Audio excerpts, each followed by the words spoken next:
Recently actor Tabu की एक statement viral हो जाती है जो काफी कंट्रोवर्सी क्रिएट करती है। इस स्टेटमेंट में तब्बू ने कहा कि उन्हें बस एक आदमी बेड पे चाहिए सोने के लिए, बाकी उन्हें सिंगल रहना पसंद है और वो शादी करना नहीं चाहती। अभी कमेंट आने लगे कि यहाँ अगर जेंडर रिवर्स कर दो तो फिर आउटरीच देखना, क्या यही फेमिनिज्म है? It's her choice, full support to her. और जनता आपस में ही लड़ने लगी। लेकिन फिर पता चलता है कि ये न्यूज तो फेक है। मीडिया हाउसेस ने इस न्यूज को डिबंक किया। पता चला कि ऐसा कभी भी स्टेटमेंट देते हुए तब्बू नजर आई नहीं है और बस ये न्यूज ऑनलाइन रैंडमली अपीयर हुआ है। इनफैक्ट ये स्टेटमेंट 2025 में भी इंटरनेट पे था, लेकिन कोई रिलायबल सोर्स नहीं है जो स्टेटमेंट को कंफर्म करे कि इस स्टेटमेंट को तब्बू ने दिया है। तब्बू की टीम ने खुद इस स्टेटमेंट को डिनाई किया, कहते हुए कि इट्स फैब्रिकेटेड एंड अनएथिकल। लेकिन द डैमेज वाज डन। काफी लोग हैं जो इन स्टेटमेंट्स को सीरियसली ले चुके हैं। उन्होंने वेरीफाई भी नहीं किया इस न्यूज को और उनके नजर में तब्बू की इमेज खराब हो चुकी है।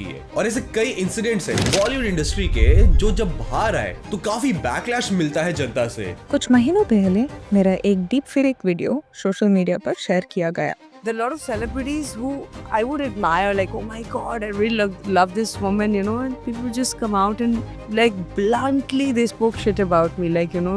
कंट्रोवर्सी होती है, लोग सड़क पे आ जाते हैं दंगे करने के लिए। तो ये जो उनको बताया गया नागरिक को हिंदुस्तान के कि आमिर खान देश छोड़ना चाहता है, तो जाहिर है बुरा लगेगा।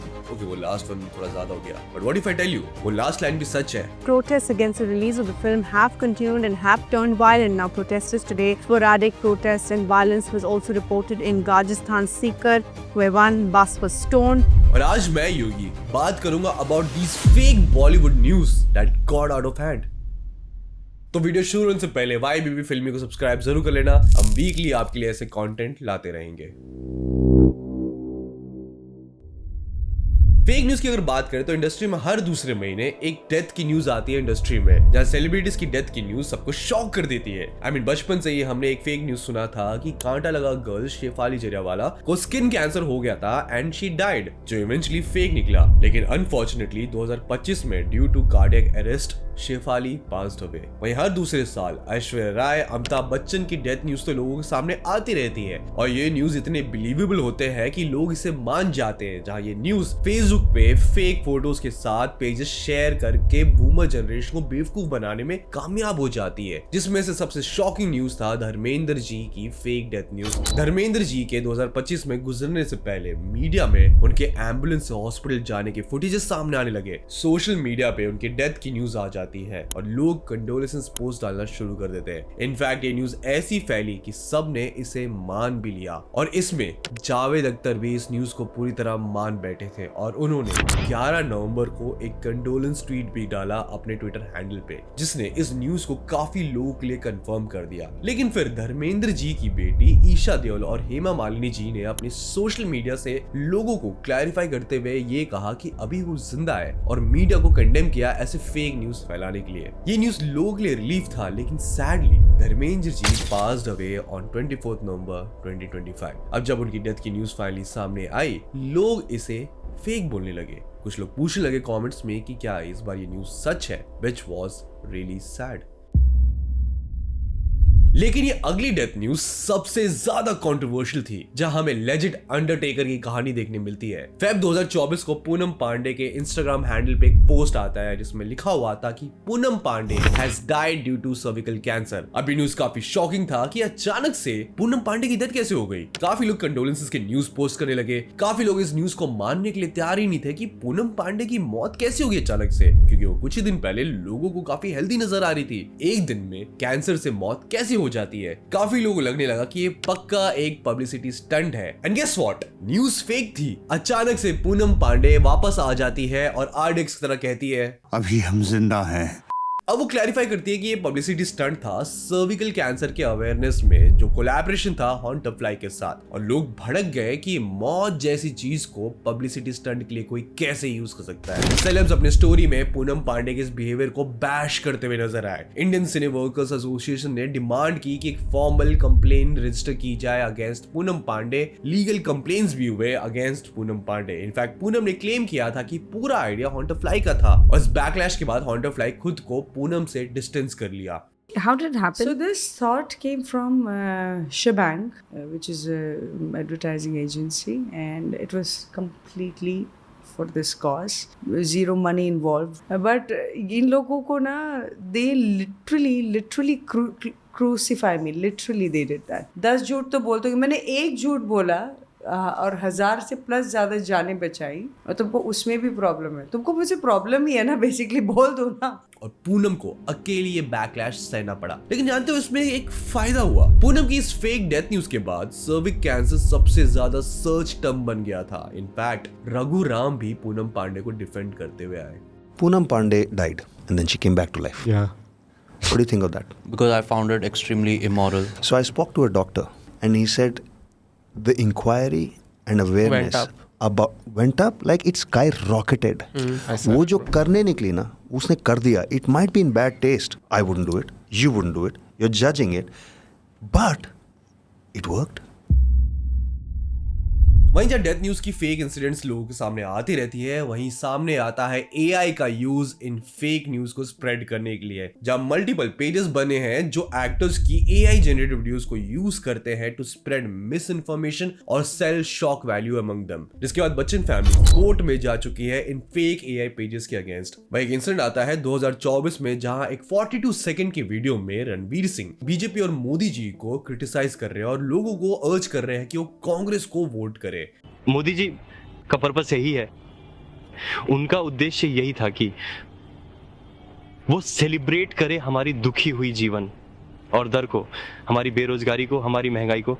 ऐसे कई सिमिलर वीडियोस भी आए जहां आमिर खान भी सेम चीज करते हुए नजर आ रहे हैं, जहां वो पीएम मोदी को टारगेट कर रहे हैं. काफी कांग्रेस के हैंडल्स इन वीडियो को शेयर करते हुए भी नजर आए. लेकिन फिर आईआईटी जोधपुर की बनाई गई डीप फेक डिटेक्शनल टूल बूम को यूज किया गया और पता चला कि ये वीडियोस तो डीप फेक है, जिसे यूज किया गया है इन वीडियोस को जनरेट करने के लिए, जहां ओरिजिनल वीडियो में एक्टर्स किसी और टॉपिक के बारे में बात करते हुए नजर आ रहे हैं. बट जस्ट इमेजिन कितना इजी था लोगों का बेवकूफ बनना इन डीप फेक से. वहीं रश्मिका मंदाना का नवंबर 2023 में एक वीडियो वायरल हो जाता है जहां एक औरत लिफ्ट में जा रही है वेयरिंग समथिंग रिवीलिंग और कुछ इस वीडियो को शेयर करते हुए नजर आते हैं. ये वीडियो सोशल मीडिया प्लेटफॉर्म पे वायरल हो जाता है और कुछ तो रश्मिका को क्रिटिसाइज करते नजर आते हैं कि वो ऐसे कपड़े क्यों पहन रही है. लेकिन फिर पता चलता है कि ये वीडियो तो डीप फेक वीडियो है जो एक British Indian social media influencer Zara Patel का है, जहां एआई की मदद से रश्मिका का फेस रिप्लेस किया गया था. और जब वीडियो वायरल हुआ तो रश्मिका पब्लिकली इसे एड्रेस करते हुए कहती है कि she was hurt and scared कि कैसे इजीली उनकी इमेज को यूज करके मैनिपुलेट किया जा रहा है और उन्हें डर था खुद के और बाकी लोगों के प्राइवेसी और सेफ्टी के लिए. इसके बाद दिल्ली पुलिस ने एफआईआर लॉन्च किया और case intelligence fusion and strategic operation को हैंडओवर किया गया. और जैन 2024 में पुलिस आंध्र प्रदेश के गुंटूर डिस्ट्रिक्ट से एक 24 साल के बीटेक ग्रेजुएट को अरेस्ट करती है जो घर से video editor and social media manager का काम करता था. इमानी नवीन नाम के इस लड़के ने रिवील किया कि उसने वीडियो बनाया था सोशल मीडिया पे फॉलोअर्स बढ़ाने के लिए. अब जैसे जैसे एआई एडवांस होता जा रहा है, बहुत जल्दी डिफरेंशिएट करना मुश्किल होगा कि एआई क्या है और क्या रियल है. और हमारे बूमर जनरेशन से लेके जेनजी के काफी लोग इसमें डिफरेंस नहीं ढूंढ पा रहे. సో నేను ఒక్కటే ఫస్ట్ టైం చూసేటప్పుడు ఎఫెక్ట్ అయింది. That's also scary. అంటే దిస్ ఇస్ నాట్ నార్మల్. మన ఇండస్ట్రీలో అందరూ సపోర్ట్ చేసి రియాక్ట్ అయ్యేటప్పుడు ఇప్పుడు లీగల్ యాక్షన్స్ వస్తున్నాయి. So it made me feel safe. It made me feel secure. And I want to tell all the girls out there that this is not normal. You don't have to keep quiet. You can take support, you can react, and people will support you. It's a good country that we live in. So 2019 में एक news आती है. सूर्यवंशी के shoot के दौरान अक्षय कुमार और film के director Rohit Shetty के बीच भयंकर लड़ाई हुई है. दोनों एक दूसरे से बात नहीं करते. सूर्यवंशी के सेट पे और असिस्टेंट डायरेक्टर अक्षय को सेट पे अपने सीन समझाते हैं इंस्टेड ऑफ रोहित शेट्टी. और दोनों फिल्म को साथ में प्रमोट नहीं करेंगे. अब ऑब्वियसली न्यूज फेक था और इस फेक न्यूज को डीबंक करते हुए अक्षय कुमार और रोहित शेट्टी एक हिलेरियस वे में नजर आते हैं.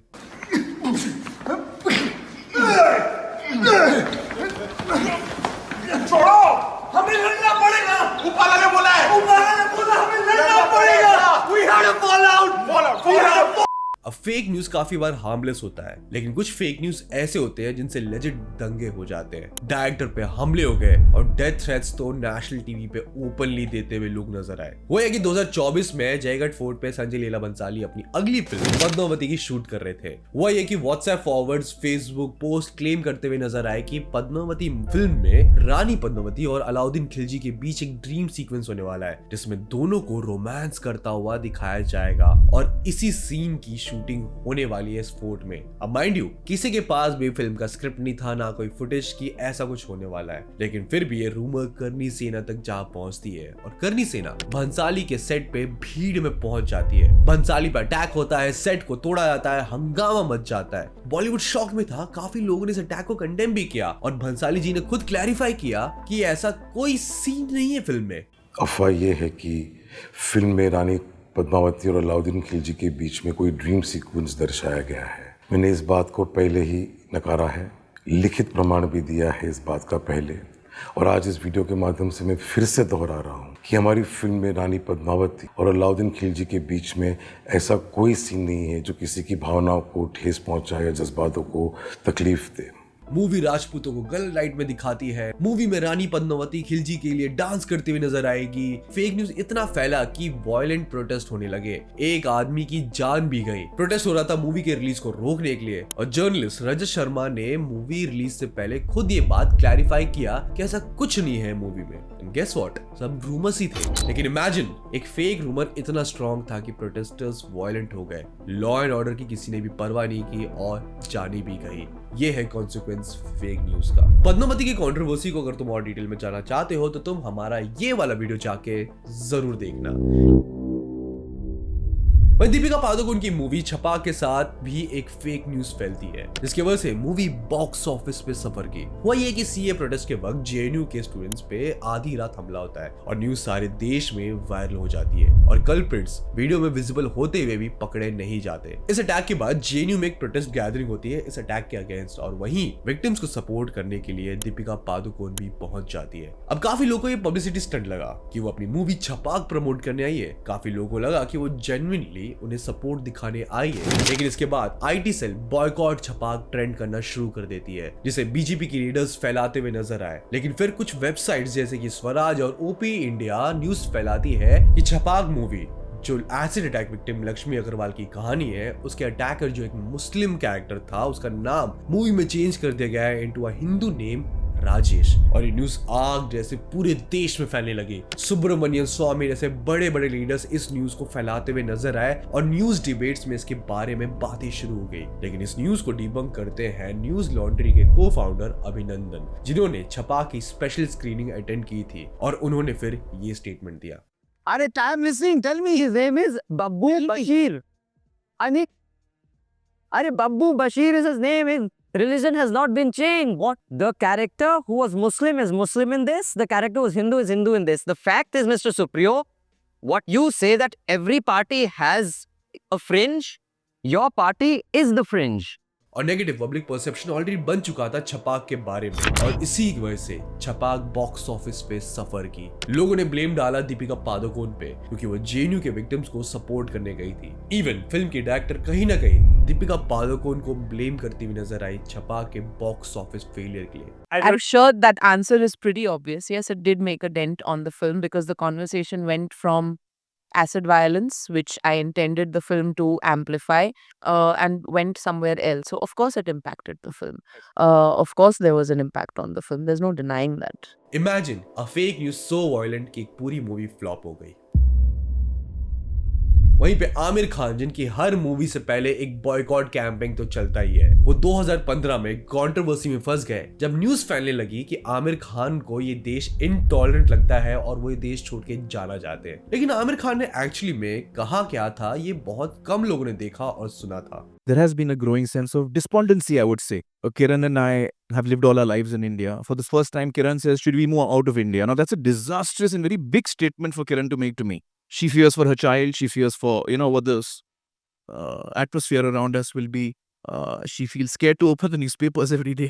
That does indicate that there is a sense of growing disquiet. It's a sense of growing despondency. Apart from alarm, there's one part of it is alarm. There's another part you feel depressed. You feel low. You feel, why is this happening? So that sense does exist in me, to be quite honest.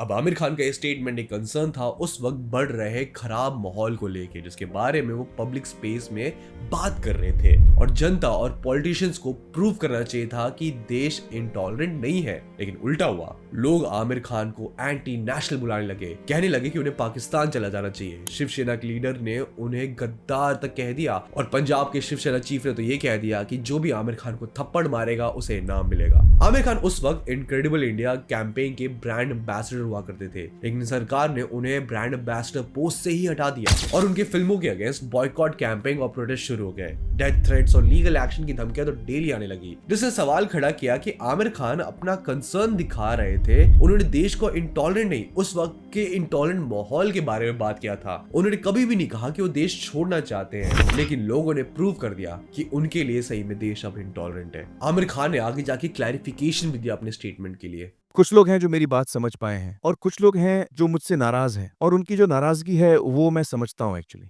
तो ये जो उनको बताया गया नागरिक को हिंदुस्तान के कि आमिर खान देश छोड़ना चाहता है, आपको क्या लगता है? तो जाहिर है बुरा लगेगा। मुझे भी बुरा लगता अगर मुझे कोई ऐसा कहता। मैं एक दफ़ा ये साफ कह दूं सभी को, हिंदुस्तान के सभी लोगों को, कि मैं यहीं पैदा हुआ हूं और यहीं मैं मरूंगा। फेक न्यूज एक सूखे जंगल की आग की तरह है, ये बहुत जल्दी फैलती है और सब जला देती है, जिसमें नुकसान तो सबका ही होता है। और सोशल मीडिया जब से बढ़ने लगा है, एआई एडवांस होने लगा है, फेक न्यूज फैलाना बहुत ज्यादा ही इजी हो गया है। सोशल मीडिया पे बकायदा कुछ पेजेस है जिनका ये धंधा है रोज का कि उठो, नहाओ, धो और फेक न्यूज फैला के सो जाओ, और इसके पीछे उनका क्या पर्पस है वही जाने। लेकिन इसमें हम क्या कर सकते हैं? स्टेप 1, हर न्यूज जो सस्पिशियस लगे, जो अनयूजुअल लगे, उन पे तुरंत भरोसा ना करे।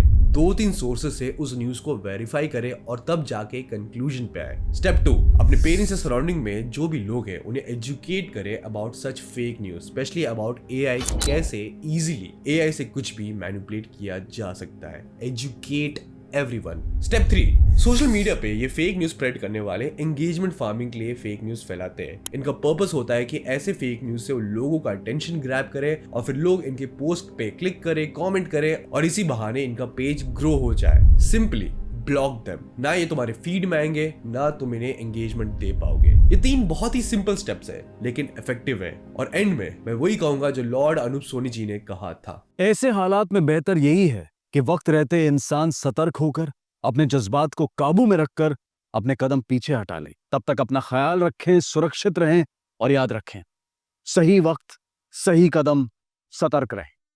जय